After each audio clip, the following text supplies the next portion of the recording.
Well, Razorback fans, the Razorback secondary has been bad for quite some time, but last year it was actually pretty good. Will be even better this year?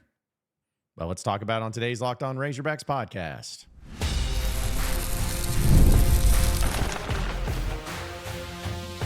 You are Locked On Razorbacks, your daily podcast on the Arkansas Razorbacks, part of the Locked On Podcast Network, your team every day. Welcome into Locked On Razorbacks podcast. I am your host, John Nabors. I am also the host of Inside Arkansas Live, which you can catch every weekday at noon on Inside Arkansas and InsideArkansas.com. Today's episode is brought to you by FanDuel. Make every moment more as playoffs wind down. The sports stop sporting like we want them to, but this summer, FanDuel is hooking up all customers with a boost or a bonus daily. That's right. There's something for everyone, every day, all summer long. So visit FanDuel.com to get started. Hope everybody's having a wonderful Tuesday, and I hope everybody enjoyed our little basketball talk with Curtis yesterday, as today we'll have, later today, we'll have Andrew Ellis talking a little baseball with us too, so it should be a lot of fun. But yesterday, we got to hear from Darren Wilson, the cornerbacks coach for Arkansas, as he's back there alongside Marcus Woodson, who coaches the safeties. And, of course, it's all under Travis Williams. And each and every time that we get a chance to hear from position group coaches, like in this particular case, Darren Wilson, it just makes me kind of reflect on some things. And it's good to hear from him because you get some really interesting things from him. But it's also good to hear just what the update is, because we can sit here and look at the players that they have on the roster, the players that they don't no longer have on the roster, the players that they added to the roster, and we can come around and be like, okay, well, this is why it could be good, this is why it could be bad, whatever it may be. But something about the secondary in particular is almost comforting, as weird as that may be. It's comforting to see what Arkansas has back there. Because if there was anything that I could feel like if you took the past 15 years of Razorback football, and they've had some ups and downs, no doubt. But if you took a position group that was consistently average to below average most of those years, it's been the secondary. Now, I'm not trying to pick on anyone in particular, but it's just how it is. It's a very tough position to play. Let's be honest. I mean, football, especially college football, is very much promoting and really wanting offense to be the highlight there. And the way that the offenses have developed, it makes it extremely difficult to try to overcome a few of those things. Like, it's just set up to be more successful in the passing game offensively than it is in the passing game defensively. So what do you do to help that? Like, how do you change that? Like, what can you do? Well, you just have to have some really good players. I mean, that's really what it comes down to.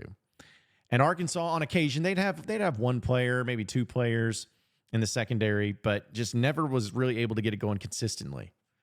I mean, Arkansas, even during the Bobby Petrino years, I think that their secondary was pretty solid. I mean, you had Tremaine Thomas, you had Darius Winston, you had Isaac Madison, you had Jericho Nelson, who kind of played that hybrid linebacker nickel position, which I thought was really good. Like, you had some guys that were decent enough, like they're good enough, SEC caliber guys that got it done. But after that, it was just kind of hit or miss, or if you did have a player, it was just one player and the rest were kind of struggling there, like Ryan Pulley. Ryan Pulley's a guy that plays in the NFL, that has played in the NFL, or Cameron Curl, guys that play in the NFL. But it felt like those were the only ones on the team. And then this past year, I guess, it was so worrisome going into it because you were dead last in 2022 in pass defense and yards given up per game. Just atrocious.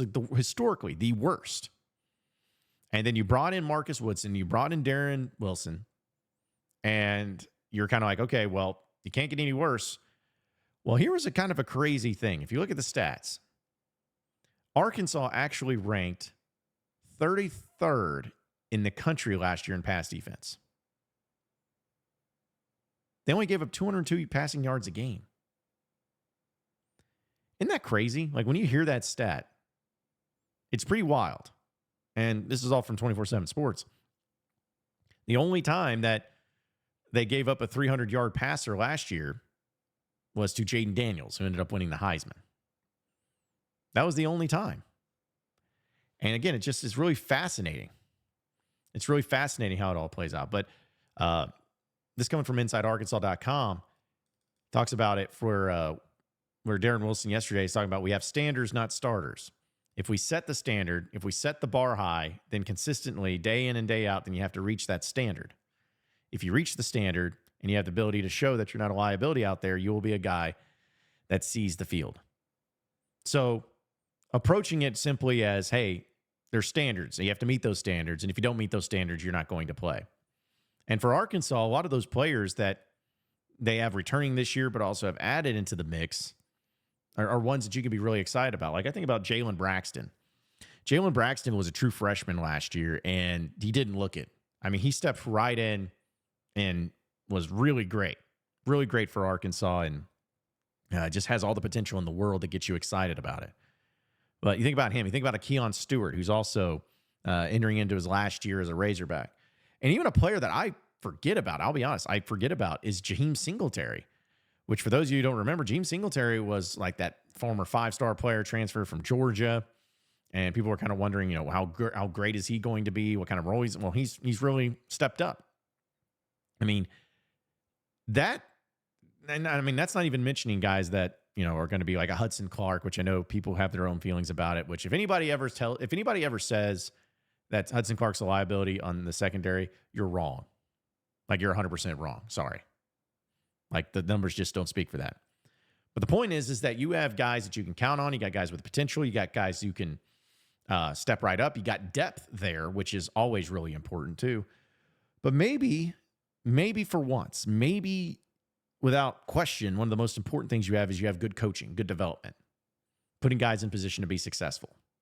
You have that with Arkansas. You have it in the secondary. So how wild is that to think about now?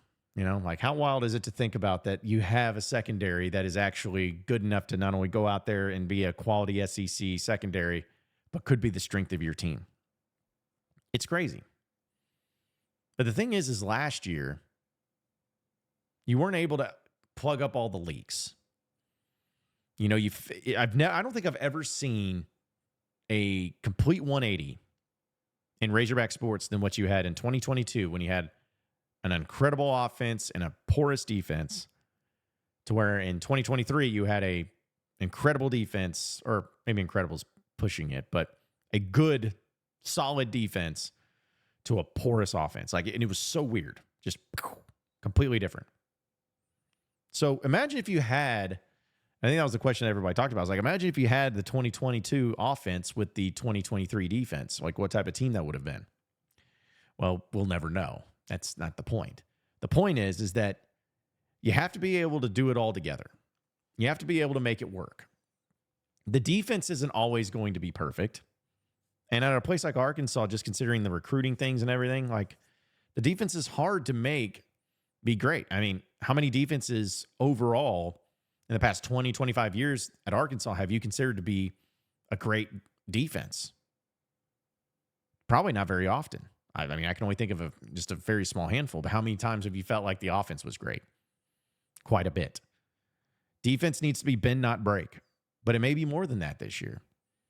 The depth is there and the talent is there. And Arkansas, when they're going to be facing some of these teams like a Tennessee, who has an incredibly strong offense, an Ole Miss, incredibly strong offense, an LSU, incredibly strong offense. Like these are the teams that Arkansas is going to be facing this year. And I can't forget a team called Texas.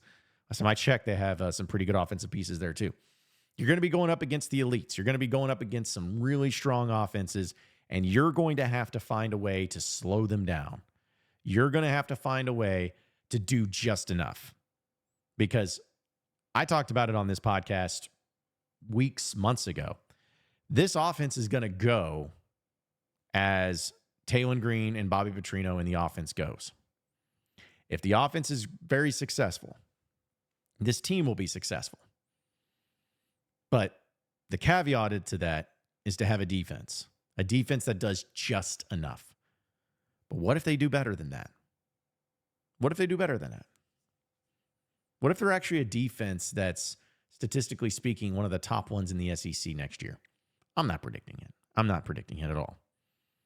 But I have full confidence in the offense because of Petrino and because of the players, because of all that. And the defense, the only thing that concerns me is linebacker. But the secondary, I'm not too worried about.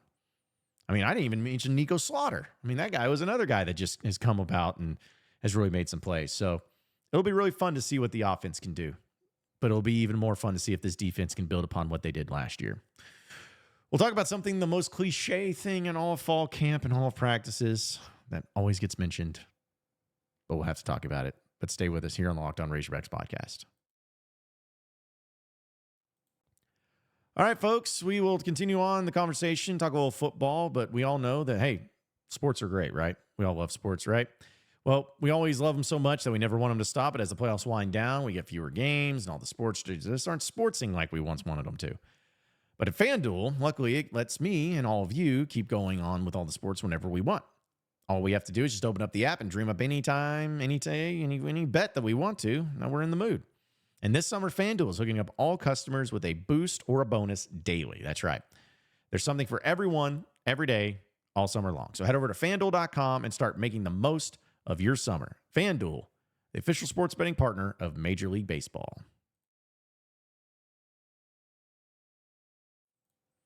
All right, so moving on into the next segment of the Locked On Razorbacks podcast. I tease this a little bit. The most cliche thing that you could ever hear in all of sports. Now, I'm not trying to make anybody mad by all of this. Let's be honest. Like, I'm not trying to do that. It's more of just my own. I wouldn't call it a pet peeve. It's more of just me being like, nah, I don't really care about this.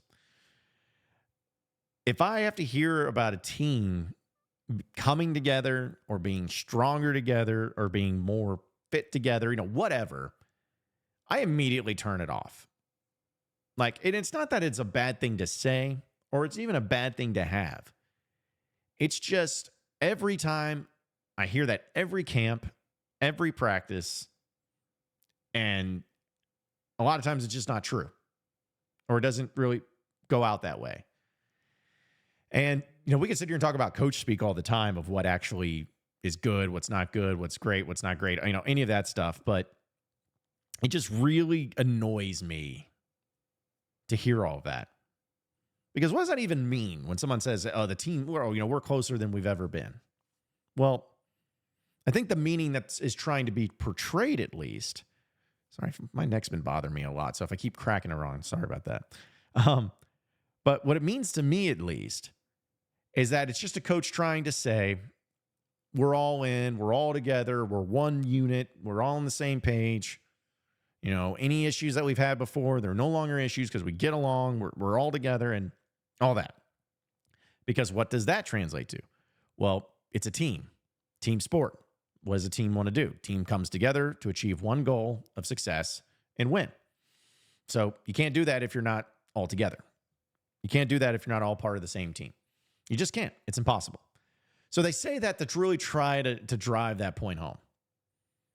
But what happens when things go sour? Because let's be honest, there's been times where even if you didn't hear it, even if you didn't know about it, you could tell something happened in the locker room. Something happened within the team. Something happened among all the people together. Something bad. Something that didn't make sense. Something that was a problem.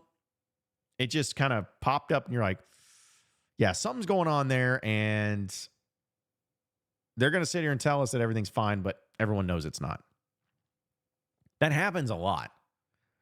And I think in this day and age, it's going to happen more often than not, because you're going to have a way of football and a way of college sports with the NIL, with the social media aspect, with all of that. There's going to be times where these kids, rightfully or wrongfully, are going to get torn apart from each other, especially when things go bad and they start losing.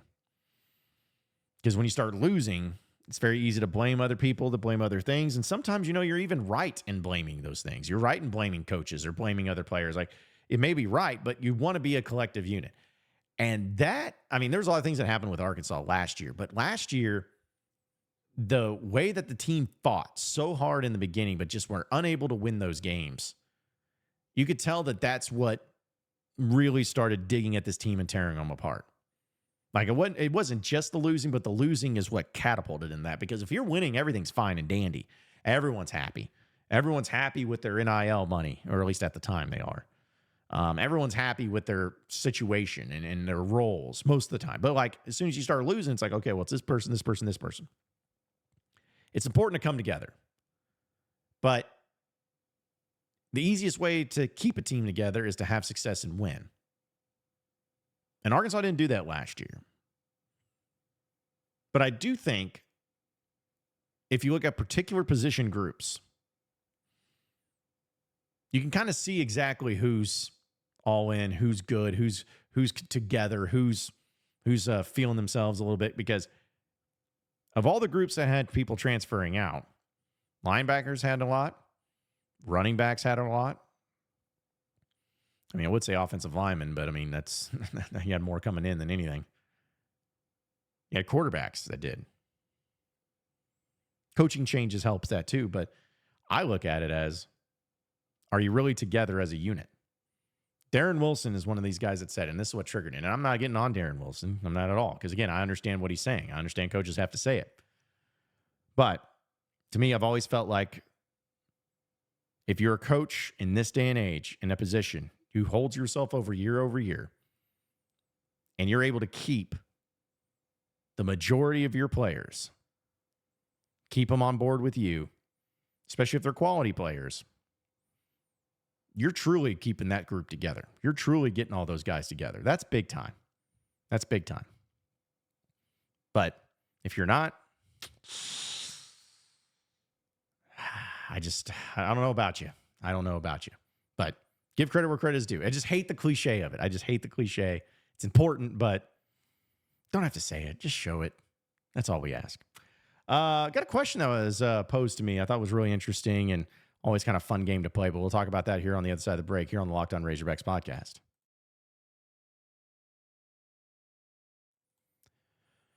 All right, folks, you know that I always am telling you about eBay Motors because passion, drive, and patience, it's the formula for winning championships, and it's also what keeps your ride or die alive. eBay Motors has everything that you need to maintain your vehicle and level it up to peak performance. Superchargers, roof racks, exhaust kits, LED headlights, and so much more. Whether you're into speed, power, or style, eBay Motors has you covered. With over 122 million parts for your number one ride or die, you'll always find exactly what you're looking for. And with eBay Guaranteed Fit, your part is guaranteed to fit your ride every time, guaranteed, or your money back. Because with eBay Motors, you're burning rubber, not cash. With all the parts that you need at all the prices you want, it's easy to make your car the MVP and bring home those huge wins. So keep your ride or die alive at ebaymotors.com. Eligible items only. Exclusions apply. eBay Guaranteed Fit only available to U.S. customers. All right, so final segment here on the Locked On Razorbacks podcast. Just something fascinating that I thought about. It's these what-if games or, you know, if you could do this, that, or the other, whatever. But what I thought was interesting is it's a question that gets asked pretty much every year around this time. If you could take one player from the previous year's team that's no longer on the team and put them on this Razorback team, who would it be? Now, it could be a player that moved on because they were drafted in the NFL, or it could be a player that, you know, transferred out, you know, just any player from last year's team. And I've thought about it. And I may talk about this more on Inside Arkansas Live, because I think that I'd like to get people's interactions and people's thoughts on this too. I may go with a weird one. Well, I wouldn't say a weird one, but I'm going to go with Chris Paul. Your linebacker group is really thin right now. It's really unproven. And I think I'm just going to be honest. At best case scenario, this linebacker group ends up being average. I would love to be wrong. I hope I'm wrong. But just given the circumstances, it's kind of what it looks like. And so if you were able to add in somebody like a Paul, which Paul is a great SEC linebacker and really played the part well and really did some good things.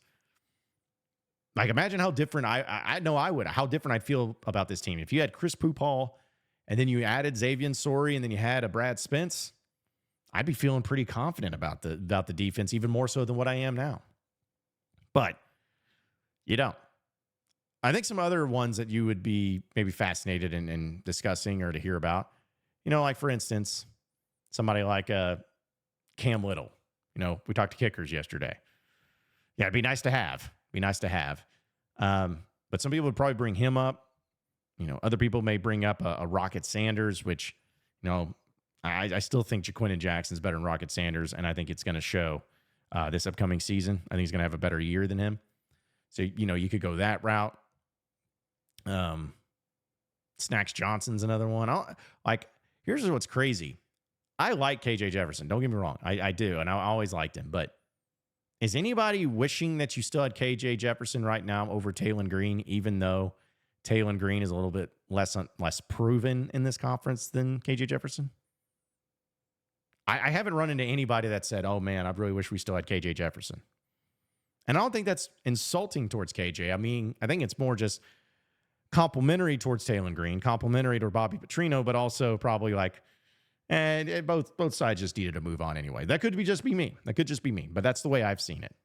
And I could be wrong. Maybe you guys in the comments will let me know. But I think Arkansas is going to be in a better position just because it's a better fit, mainly more than anything, having Taylon Green as quarterback than KJ Jefferson. So, yeah, my vote, Chris Pupal. If you had him, I'd be feeling a lot better. Either way, appreciate all of you listening in and watching into the Locked On Razorbacks podcast. Be sure to like and subscribe to the podcast on iTunes or on Google Play. You can also get after me on Twitter at John Nabors Show for any questions, comments, concerns that you may have. We'll keep it going from there. Same podcast time, same podcast channel tomorrow afternoon. Have a great day, everybody. We'll see you then.